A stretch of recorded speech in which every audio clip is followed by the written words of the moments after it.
Imagine a weapon of unimaginable power, capable of ending human civilization in a single, blinding flash. Project Sundial, a top-secret U.S. initiative, was born in the paranoia of the Cold War. The year was 1950. The shadow of nuclear annihilation loomed large. The U.S. faced a new rival, the Soviet Union. Sundial aimed to create a doomsday device, a bomb with an explosive yield equivalent to billions of tons of TNT. To understand the genesis of Project Sundial, we must first journey back to a world on the cusp of unimaginable change. The early 20th century was a time of both great promise and deep uncertainty. Technology advanced at a breakneck pace, reshaping societies and challenging long-held assumptions. The automobile began its transformation of transportation, while the airplane promised to shrink the world. Yet beneath the veneer of progress, tensions simmered. The great powers of Europe, locked in a deadly embrace of nationalism and imperial ambition, stumbled towards the abyss of World War I. The horrors of that conflict, which claimed millions of lives, cast a long shadow.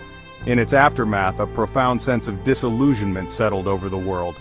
The war to end all wars had failed to deliver on its promise, and a new, even more destructive conflict seemed all but inevitable. The advent of nuclear weapons forever altered the course of human history. The bombings of Hiroshima and Nagasaki in 1945 demonstrated the horrific power of these new weapons, unleashing a force of destruction never before witnessed. The world watched in horror as entire cities vanished in mushroom clouds, leaving behind only shadows and dust. The atomic bombings of Hiroshima and Nagasaki marked a turning point in human history. The world had entered the atomic age, an era defined by both unprecedented technological advancement and the terrifying specter of nuclear annihilation. The very nature of warfare had changed. No longer were battles fought solely on land, sea, and air, but in the shadow of weapons capable of obliterating entire cities in an instant. The United States, initially the sole possessor of this awesome power, found itself thrust into the role of global policeman. Yet the hope that atomic weapons might serve as a deterrent to future conflict proved short-lived. In 1949, the Soviet Union, America's wartime ally turned Cold War adversary, detonated its first atomic bomb. The nuclear arms race had begun. Fueled by fear, paranoia, and ideological rivalry, the United States and the Soviet Union embarked on a perilous course, each striving to outdo the other in the development and accumulation of nuclear weapons. The destructive yield of these weapons increased exponentially. What began with the relatively small bombs dropped on Japan quickly escalated to thermonuclear devices thousands of times more powerful. The arms race. The nuclear arms race was a self-perpetuating cycle of fear and mistrust. Each new weapons test, each technological breakthrough, only served to heighten tensions and fuel the paranoia that gripped both superpowers. The world held its breath, watching as these two nations amassed arsenals capable of destroying all life on Earth many times over.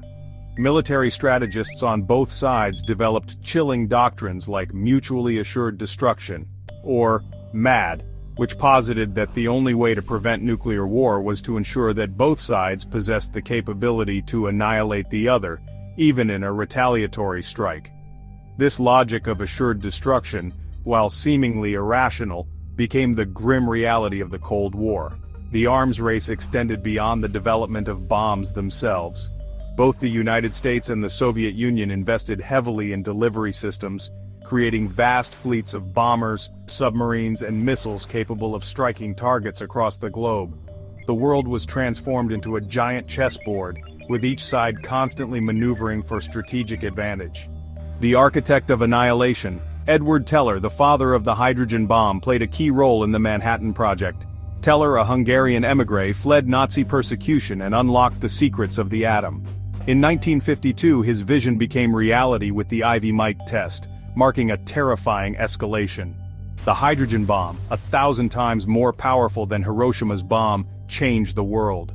Living in the shadow of Sundial.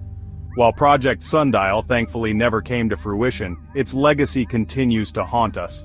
The Doomsday device may have been consigned to the dustbin of history, but the threat of nuclear annihilation remains all too real. Thousands of nuclear weapons still exist, scattered across the globe, each one a reminder of humanity's capacity for self-destruction. The end of the Cold War did not bring about the end of the nuclear threat. If anything, it has become more complex, more multipolar, and perhaps even more dangerous.